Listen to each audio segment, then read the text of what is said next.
Kasi pag na-presidente na, wala ka ng tamang ginawa. That's the sad reality of it all. Lalabas yung mga ego ng mga egotism ng mga the unexpressed desire of what also what they like have would happen to them. Mayor, Mr. President, this is already how many percent of the supposedly cabinet Halos na nandiyan ang lahat. 80 or 85%? Dalawa na lang. Wala na. Tapos na. Another question, GTI. Ano na lang, yung health. GTI. DNR. Wala dito. I'm waiting. DOT, DNR, DTI. DNR, I am going to the second session to the left. DNR,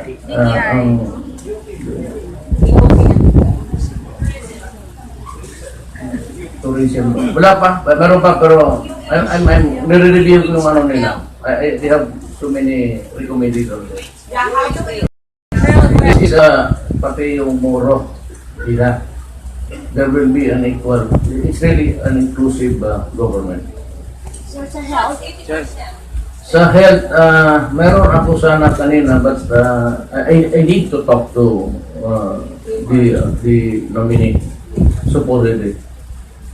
So, kasi kung hindi ko nakuha, mahirap na ako. Oo na. Sir, can you give us details of your bounty, sir? Yung sa 3 million, can you give us more details of that? How would it work? Sa yung source ng funding? Tsaka isend it lang. Source ng funding. Sinabi ko, it's my possession. Di ako sobra. So, election yun. Election. Bakit ko report doon sa election na hindi mo kanila yan, hindi mo rin natin?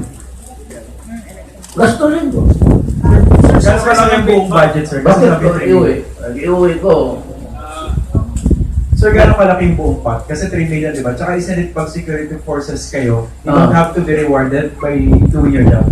I could go as far as maybe 100 persons. What? 100 persons dead? Sir, ilan yung appointees suggestions coming from PDP laban dito, sir? Sueno, PDP laban. Yung mga left wing, PDP laban na sila. Sabi din kami, PDP laban, mag-o, di ba ng kaliwa? Pag you notice it, yung every text, ito, membership, kaliwa. Bakit siya magtaka ng kaliwa ako? Sa mga points po natin, sir. Meron kasi nagiging criticism or comments po na contrary daw doon sa tagline nila changing topic kasi dati rin daw sila humawak ng mga positions. Good that you asked that question. Was supposed to bring it up to you, ako na mismo. Ganito yan eh. A cabinet member is an alter ego of the president. An alter ego. So, he must be one whom I trust, whom I'm confident that I could work with. Now, sinasabi nila, kababayan, kasama, kabarkada. No, they are not. Wala, hindi ko kabarkada. I just know it. Reason why? Probinsyano ako. Ang sphere of influence ko, or my sphere of, my comfort zone, is really Davao City. At Davao City, nakakakilala kami. Dahil nagpunta akong Maynila, nasa dormitoryo ako. So, ang karamihan na close akin, I do not attend party. I was never asked to join any mga dibu-dibu of despedida dyan sa mga mayaman. Hanggang sini lang ako, pati kantin. Ano ko, sa Dibar, umuwi na naman ako dito. So, ang nakilala ko, yung mga classmate ko, pati yung mga brad ko, pati yung mga taga-Sagreda, pati taga-Davao. So, yun yung ang crowd ko. I can only pluck in a very pluck the membership of the cabinet from a small area. Kagaya ni Secretary Joke mo. Hindi naman kailangan niya because he has been secretary and it's good. Kasi believe ako sa kanya, kaya nandyan niya, Secretary Blunis. I mean, by herself, she's an institution.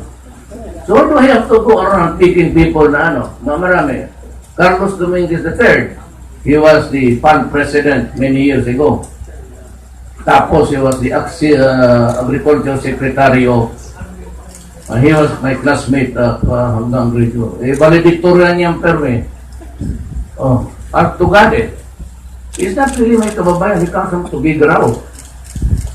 But I know him because he was sa Sampeda, he was valedictorian.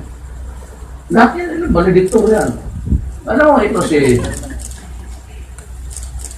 Delphin Lorenzana. He used to command yung region ito, mayor pa ako. Tap, ito, you ask si Buloy. Classmate yan sila sa Cotabato City. Ang valedictorian sa kanilang klase, si Lorenzana. Hindi ko yung kinuha na, hindi ko Brian. Hindi ko sundalo po nila, hindi ko sila sundalo, sige lang patay. Defense Secretary has to know that there's always a time to talk peace and a time to wage war. Sino ngayon ang medyo mahina? Pati yung amo nila, 75 lang. Okay naman. Why fight? Mr. President, sir, how is the possible? Bakit? Miss Morse pa yan, light colonel yan sa Marines. So, Trillanes. No, Trillanes, hindi ko po yun. Mr. President, sir, you said that you want to be hands-on on peace and order. How big is the possibility that you might hold a cabinet position yourself or any agency No. in government? Ako? Opo. To hold on na. Sila lang ang trabaho. Tumusurog na mo. Sa kung ano eh. How do you plan to hold cabinet Hindi madali magkampanya ah. Dala mo. Mr. President. Mr. President. Mr. President. Every week or every No, there should be a meeting every week. Week, okay. Morning, afternoon. Wala yan. They are working sa daytime. May work hours yan, 8 to 5 whatever. Mr. President. Yes, or Sabado. Saturday, except Sunday. Sunday is family day for them. Bakit sa kanila lang gaga? Ako po na. Mr. President. Mahinig ka na. Mr. President. Mr. President. Nung Saturday nung nabanggit ko na Saturday, sir, there's no such thing as screening committee, sir. It's all you, sir. Can you walk us through the selection process? Why, sir? In the first place, there was no selection sa kabinete. Maybe dyan sa but itong mga critical or crucial immigration, NBI, LFTRB, yung mga corrupt opisina, ako na mismo ang kumuha. Pwede yan. Diyan ka, yan, magsawa ka. Tapos taga-Davao, kilala mo rin si Galapin niya. Makuwasan talaga. Mr. President. Mr. President, how will you deal with cabinet secretaries who are non-performing? Sir, I'm here. Will you be giving them a deadline? Papansin ka talaga sa atin.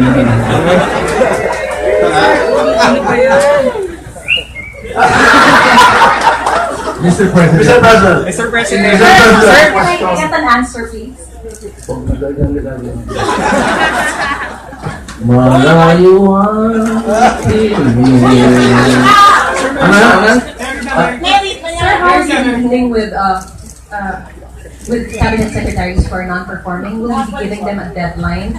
Like for example, 6 months to perform, and if they do not give you No, lahat ito, performance? fortunately for me,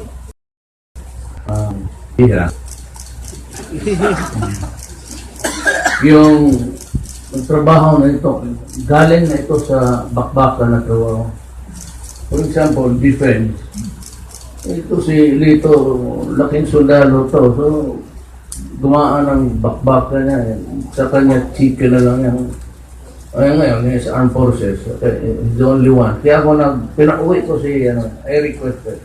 There were two of them.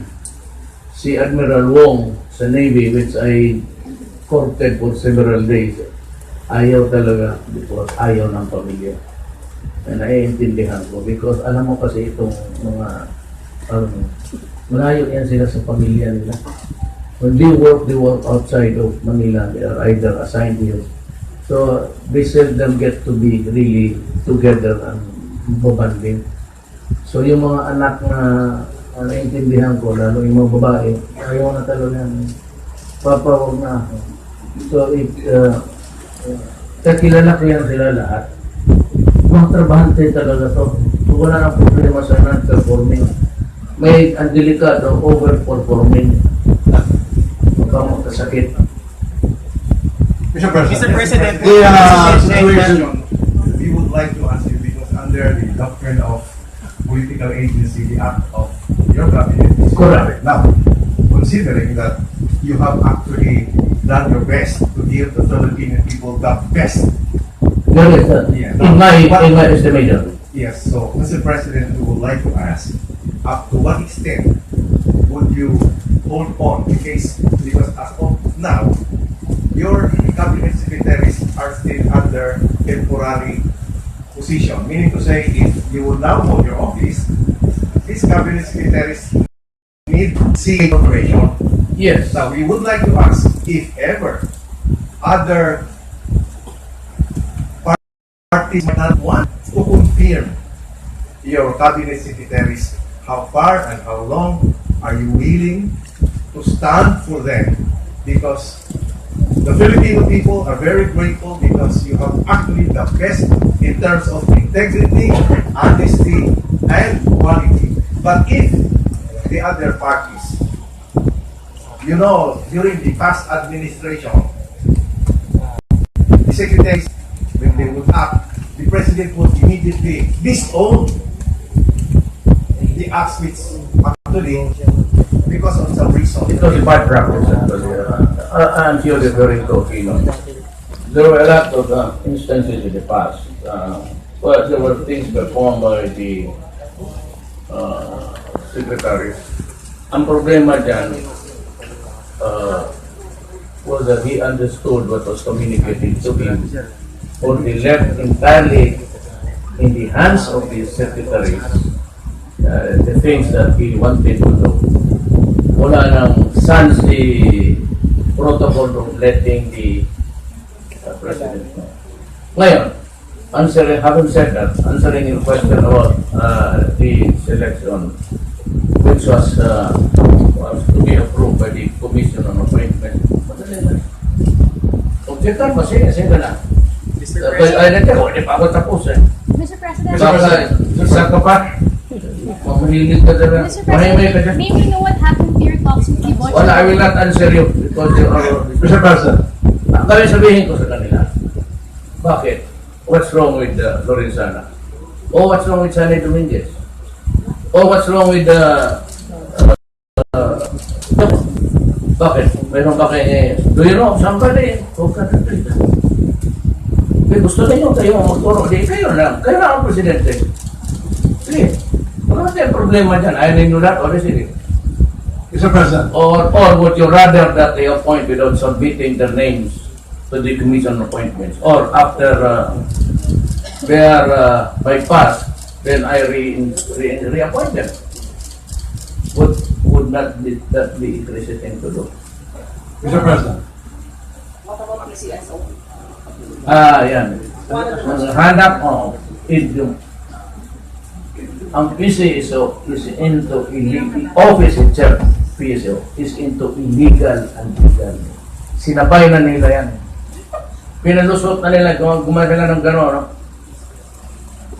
Mr. President, I need somebody to fix that agency. So you have no Mr. plan in President. mind yet? Or have you talked to somebody? Or do you have any plan? Wala pa, naghanap ako. Naghanap ako ng gagrupo talaga, sa totoo lang. Mr. President, Naghanap ako ng gagrupo. sir, what is the agenda of your earlier meeting? Sumunod na si Pierre kasi itong si Raptor na ito. Mr. President, Wala, ito muna to. Ito. Mayor, may we know what happened to your talks with the board? Because I understand he didn't really decline, but are you saying now he declined or maybe you just decided? I appointed to rin sana. So, definitely, no, kasi mahirapan siya magsabi direkta yung harap-harapan. Ayaw ko. Maybe, if I were in issues, I would also defer to that kind of behavior. Kasi, presidente na ako, hindi naman, not because I am but because I carry the burden of especially Filipino, it's a mandate. Kaya kung ano, you have to defer. Presidente yan. Parang ano mayor? Wala mo lang siya ng ano, but when I was mayor, I was quite strict already. I was strict when I was a prosecutor. I was doubly strict when I was mayor.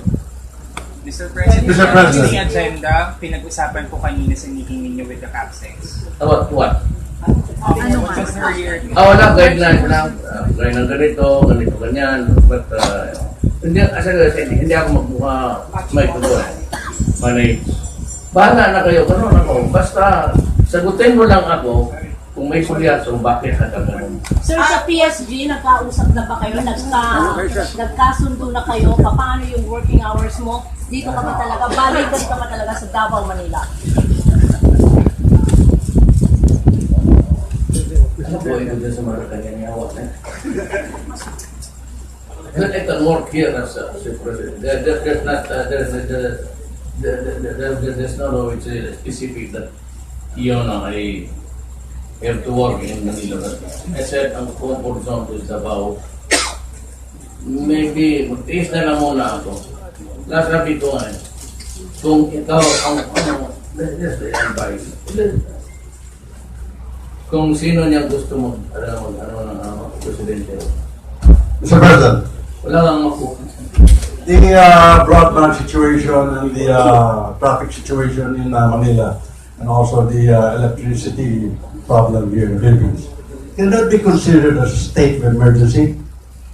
No, yung incoming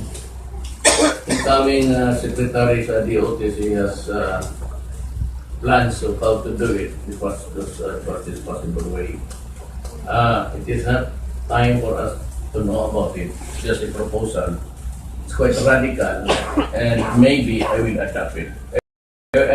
He's preparing some working papers for me to read for me, and I will decide.